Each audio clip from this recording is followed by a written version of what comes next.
pagi Bapak Ibu, Saudara-saudari kekasih Tuhan. Bersyukur untuk kasih setia Tuhan pada setiap kita. Hingga pagi ini kita semua telah siap untuk melakukan saat teduh bersama. Kita akan merenungkan firman Tuhan melalui pedoman saat teduh 4B GKI Residen Sudirman. Hari ini Jumat tanggal 17 Maret 2023 dengan judul Renungan Iman yang Bertumbuh. Bapak, Ibu, dan Saudara, mari kita awali saat teduh kita. Kita akan memuji Tuhan dari lagu Iman Pengharapan untuk mempersiapkan hati kita masing-masing. Mari kita pujikan bersama.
Bapak, Ibu, dan Saudara, pernahkah kita melihat tanaman yang tumbuh di tempat yang sulit, di celah bebatuan atau di pinggir tembok?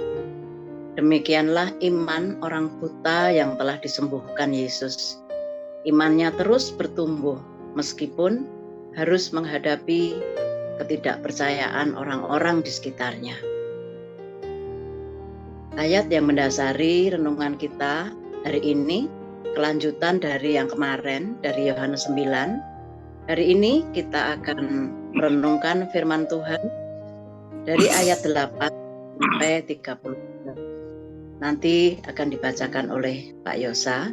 Sebelumnya mari Bapak Ibu kita berdoa. Bapa Surgawi, sumber kehidupan kami, Bapa, pagi hari ini kami semua telah siap untuk mendengarkan firman-Mu. Berfirmanlah kepada setiap kami, tuntun dan pimpin setiap kami Tuhan agar kami memahami firman pagi hari ini. Kami menyerahkan pembacaan firman Tuhan di dalam tangan dan kasih kuasa Tuhan. Biarlah saat teduh pagi hari ini boleh memberkati setiap kami. Terima kasih Bapa, dalam nama Tuhan Yesus kami berdoa. Amin.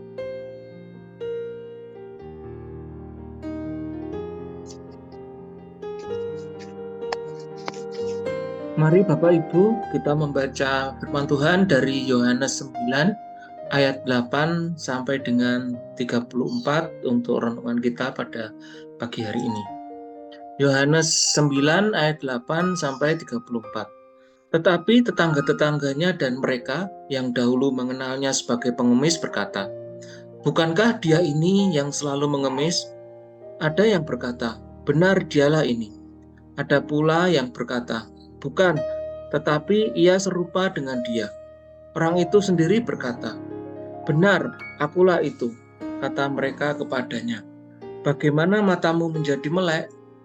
Jawabnya, "Orang yang disebut Yesus itu mengaduk tanah, mengoleskannya pada mataku, dan berkata kepadaku, 'Pergilah ke Siloam dan basuhlah dirimu.'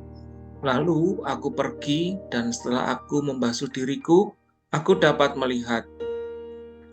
Lalu mereka berkata kepadanya, "Di manakah dia?" Jawabnya, "Aku tidak tahu." Lalu mereka membawa orang yang tadinya buta itu kepada orang-orang Farisi.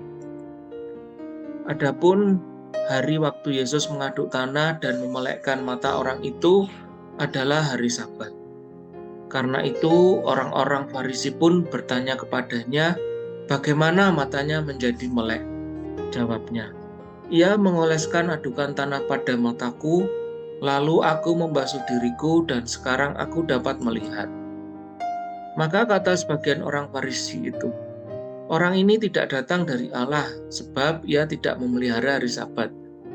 Sebagian pula berkata, "Bagaimana seorang berdosa dapat membuat mujizat yang demikian?" Maka timbullah pertentangan di antara mereka. Lalu kata mereka pula kepada orang buta itu, "Dan engkau, apakah katamu tentang dia, karena ia telah memelekkan matamu?" Jawabnya, "Ia adalah seorang nabi."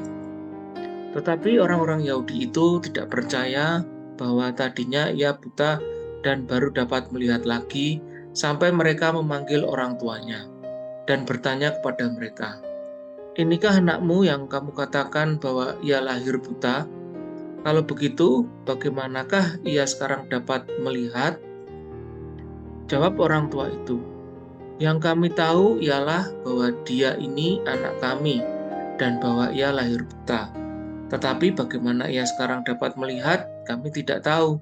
Dan siapa yang memelekkan matanya, kami tidak tahu juga. Tanyakanlah kepadanya sendiri. Ia sudah dewasa. Ia dapat berkata-kata untuk dirinya sendiri." Orang tuanya berkata demikian karena mereka takut kepada orang-orang Yahudi. Sebab orang-orang Yahudi itu telah sepakat bahwa setiap orang yang mengaku dia sebagai Mesias akan dikucilkan. Itulah sebabnya, maka orang tuanya berkata, "Ia telah dewasa, tanyakanlah kepadanya sendiri." Lalu mereka memanggil sekali lagi orang yang tadinya buta itu dan berkata kepadanya, "Katakanlah kebenaran di hadapan Allah. Kami tahu bahwa orang itu berdosa." Jawabnya, "Apakah orang itu orang berdosa? Aku tidak tahu. Tapi satu hal aku tahu, yaitu bahwa aku tadinya buta dan sekarang dapat melihat." Kata mereka kepadanya, "Apakah yang diperbuatnya padamu? Bagaimana ia memelekkan matamu?"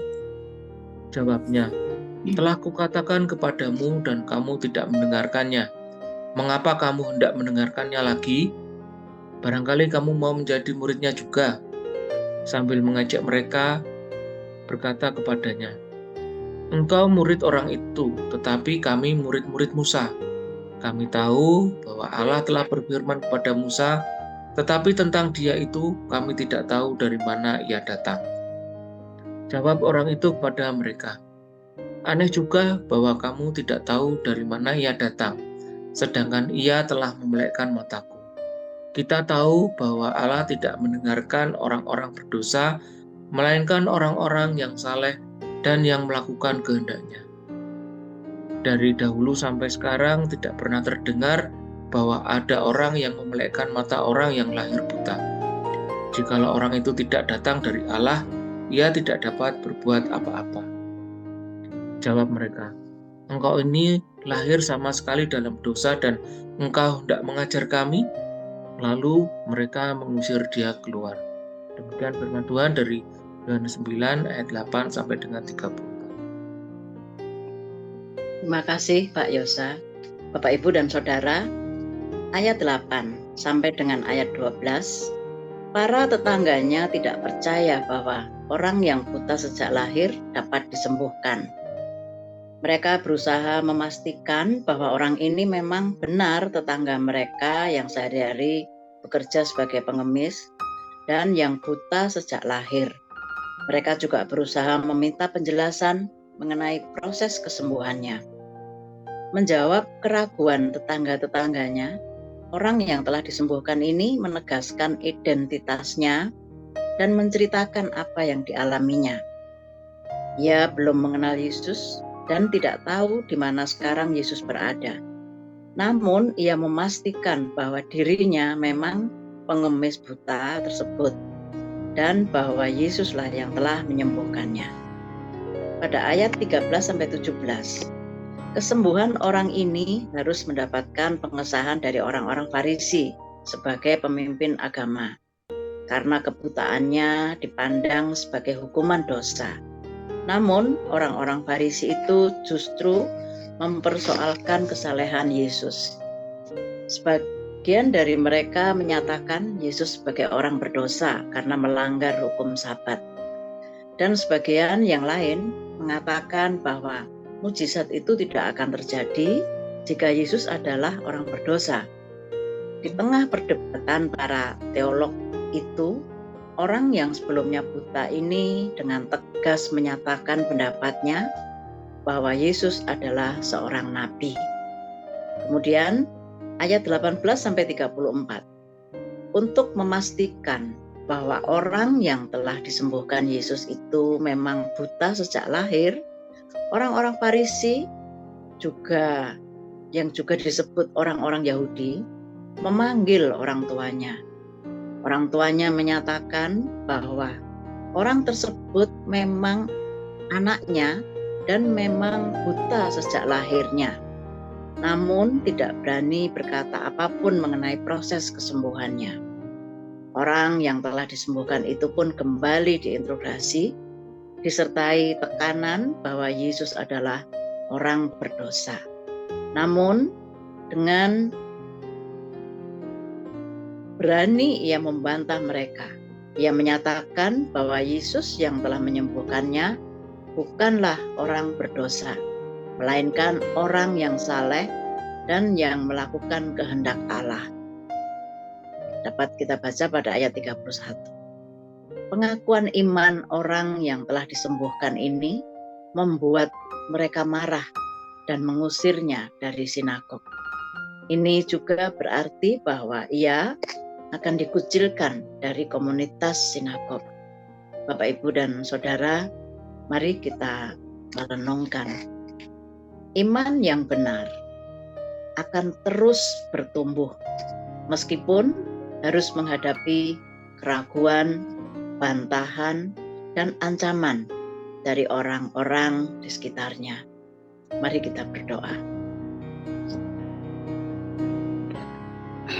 Tuhan, berilah setiap kami kemampuan untuk menghadapi setiap bentuk tantangan yang dapat menggoyahkan iman kami. Tuntun dan pimpin kami terus ya Tuhan di dalam kami menjalani hidup sehari-hari. Biarlah kami terus fokus, kami terus mengandalkan Tuhan dalam hal apa yang kami hadapi dalam hidup. Terima kasih Bapa untuk firman-Mu pagi hari ini. Terima kasih, dalam nama Tuhan Yesus kami berdoa. Amin. Kita akan berdoa bagi seorang teman atau anggota keluarga yang pada saat ini menghadapi masalah yang dapat menggoyahkan imannya. Itu adalah respon dari firman Tuhan pagi hari ini yang kita renungkan bersama. Tuhan menolong dan berkati kita semua. Amin.